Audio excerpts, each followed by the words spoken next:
Here we go.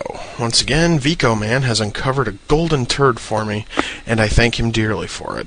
This is Super Donkey Kong for the NES. There actually is more to the title, but I don't want to risk butchering it because I suck at pronouncing Chinese. Speaking of that, yes, this is an unlicensed Chinese game, and boy does it ever show. This game is horrible. And let's begin. First off, you have the option of playing as either Donkey Kong or his little buddy Diddy. Wait a minute. That is the wrong damn Diddy.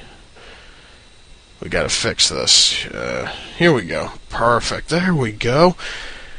Now that it actually is an ape instead of a hack rapper, we can now begin.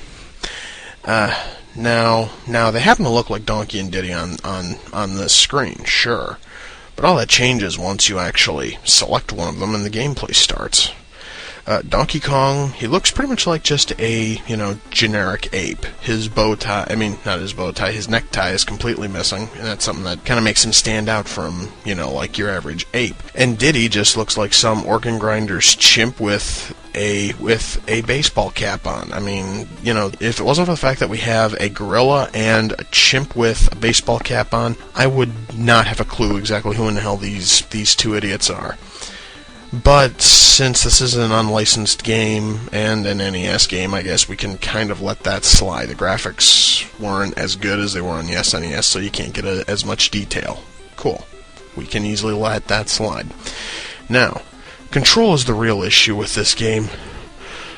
When you move your character, it almost feels like you're moving them on ice. Just tapping left or right causes your ape of choice to take a step or two forward. It's extremely slippery, and this makes precise jumping a real pain in the ass.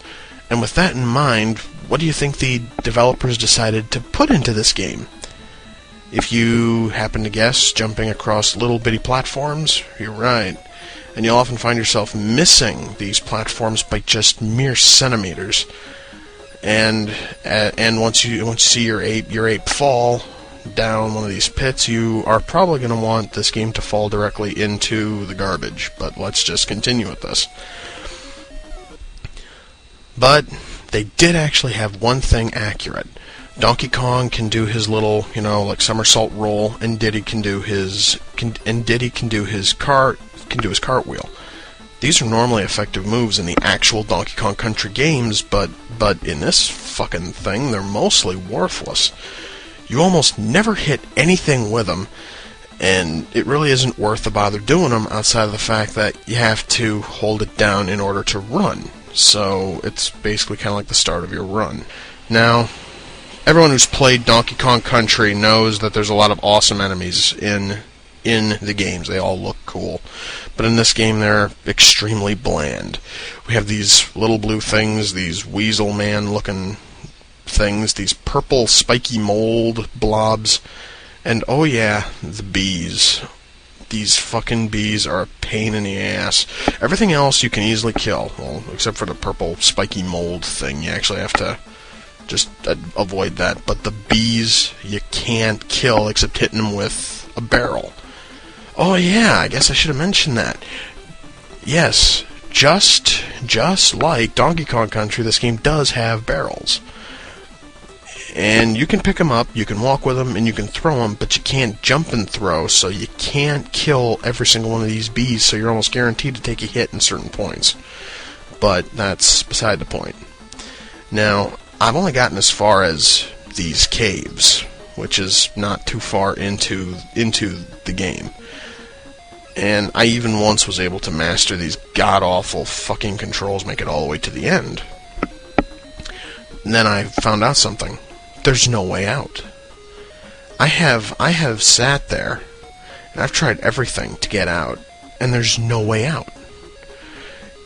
I mean, you honestly can go back and forth until you're blue in the face, and you will not find the exit.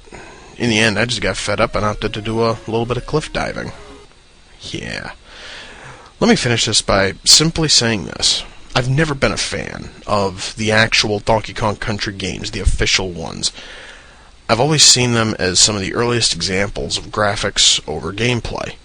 Everybody loves them, but in my opinion, they were just your average platformers with awesome graphics.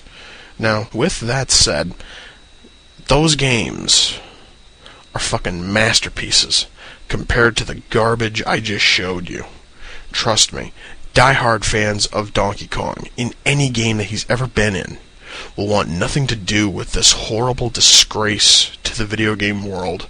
Best bet is to just avoid it at all costs. Muttley, verdict please.